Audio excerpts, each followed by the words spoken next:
What's up, beautiful people? In this video, we will be repurposing some soil that I have used in previous growings in 5-gallon buckets. I'll show you how to amend that soil, preparing it as I grow some beets, some radish, as well as carrots. Okay, great people, let's go ahead and get it to it. What's up, beautiful people, and welcome to another episode of Don't Keep Up With the Joneses. Don't keep up with the Joneses. Don't keep up with the Joneses. Don't keep up with the Joneses.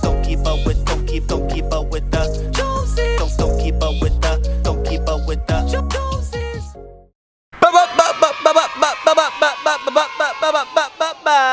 It's your boy Ricky Jones here, and as you can see, I'm so excited to be with y'all here today. As I said before, what we're gonna do, that is just what we're about to do. Okay, so I'm gonna go ahead and pull these 5-gallon buckets up behind me so that this is going to be my work area. We're gonna go ahead and dive into it. And again, if you haven't subscribed, please go ahead and do so. We are trying to get to 100,000 subscribers by the end of this year, but our first milestone is 50,000, so help us get to 50,000 and then we'll get to 100,000 before we know it. Okay, all right, let's go ahead and get to it, y'all. All right, great people, so I have some buckets that I have used previously, which obviously now the contents of the bucket are already discarded, which I honestly forgot what it was, so that's why I am being you know, as ambiguous as I am. But nonetheless, what I like to do is add some bone meal to these soils, largely because bone meal helps, yes, for root vegetables, which is of course what I'll be growing in here, but then also for like bloomed vegetables as well. And so having a nice mix of the bone meal within your soil goes a long way. And what you see now is that my soil is not filled all the way, which is all intentional, largely because as the vegetable grows, so will it be within the soil itself. So making sure that the fertilizer is nice and in here all the way through and not just surface level will definitely help the root vegetables grow to its highest potential, which is the goal every time you grow.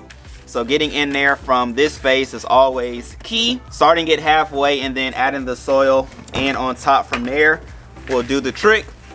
So not that one, because that one's ready for a fresh batch of soil. But then I'll just go ahead and add top dressing like so. And again, as always, you do want to have at least 1.5 inches worth of space between the top of the bucket or container or the grow bag and the top of your soil itself. So this will be just fine. And then from here, I'll just go ahead and sprinkle in some of the bone meal itself, and I'll put a link down below for the bone meal if that is something that you are interested in using as well. I'll go ahead and link it. So this one is good to go. I may add some sustained fertilizer in here as well. It's a nice 4-6-4 mix and blend, and that'll be helpful because not only are root vegetables good for the roots themselves, but they also do have leaves that are edible as well. So let me grab that and add it to these next buckets. All right, so I have some sustain here. Again, I'll link this product down below as well. It's a nice 4-6-4 mix, and I'm gonna just go ahead and mix this in. Adding more soil on top is going to, of course, do the bucket good. And you may be wondering why the soil itself is not so attractive as my other soils are. Well, one, this is not my mix, a soil mix that I have done myself. However, this is a mix of sand, of soil, of compost, and the likings, largely because root vegetables do like a loose soil overall to grow in, or we can really call it a loose medium to grow in. And so, sand provides a nice barrier or nice medium for these root vegetables to grow in. So when growing root vegetables, all that to say, I largely like to use sand in the mix for the simple fact that it does well for these vegetables. So now we have 2 buckets ready to be grown in, and I believe what I can do from here is incorporate 3 buckets into one.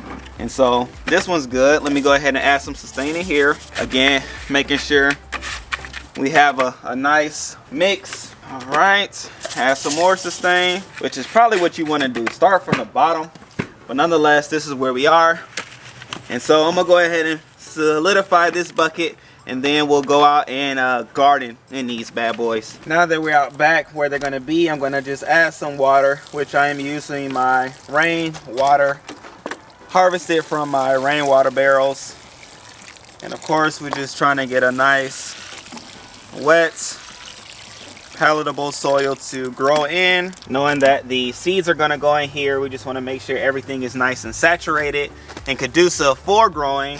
And so, which, you know, I've done multiple ways where I've seeded first, then watered, but I do find it better when you water first and then seed, largely because, I mean, everything is just ready to grow in and I don't have to worry about the seeds floating or moving around once I do go ahead and plant the seeds. And so that is why I like to do it honestly first. Nonetheless, hey, everybody has their way. I'm sharing mine. Hey, let's just go ahead and make sure and let the water drain out, which I do have drainage holes at the bottom. And once that takes place, we can go ahead and seed. Starting with the carrots. All right, so here is the size of a carrot seed if you can't see it, largely because it is just that small. But nonetheless, coming over in a 5-gallon bucket, you could plant 7 carrot seeds. So we have 1, 2, 3, 4, 5, 6. Transferring them over. This may help you to see the seeds themselves. So yes, there we go. These are carrot seeds, ladies and gentlemen. Itty bitty small, but once they grow, obviously we love the results. And as I like to do, at least 2 seeds per hole should do you well.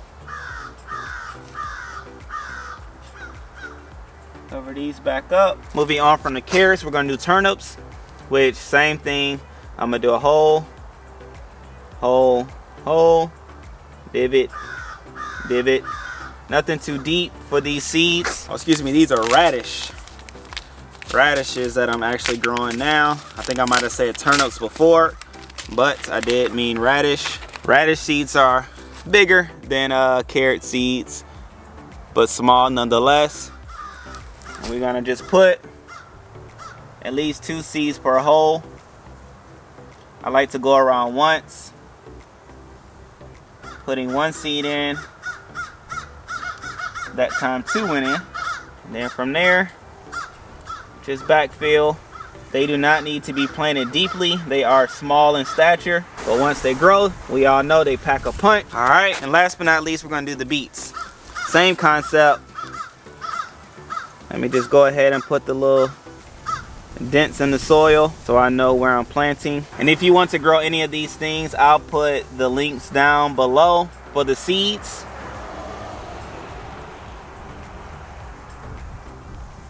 If you want to grow some radish, some carrots, or some beets, they will be linked down below. All right, so again, I just did 7 entry points for the seeds to be sown, making sure everything is nice and even. I'm gonna give it just a little bit of water because it'll do it good. Nothing too heavy, but nice, light, and mild.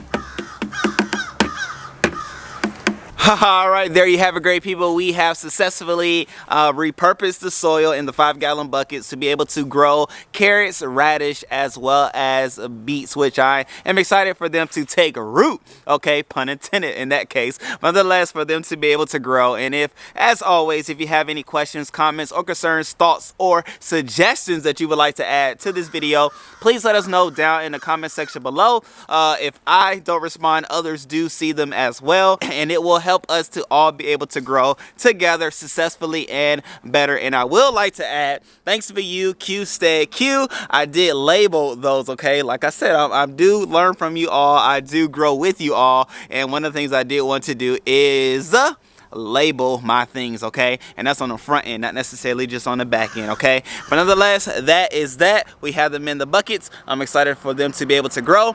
Go ahead and click that bell notification and that subscribe button so that you are aware as videos come about as it pertains to those and other things that I do in the garden, which always is a great time. But nonetheless, I love you all. I appreciate you all. Until next time, if you have any questions or thoughts pertaining to gardening, know that you can always garden with me. Love you. Till next time.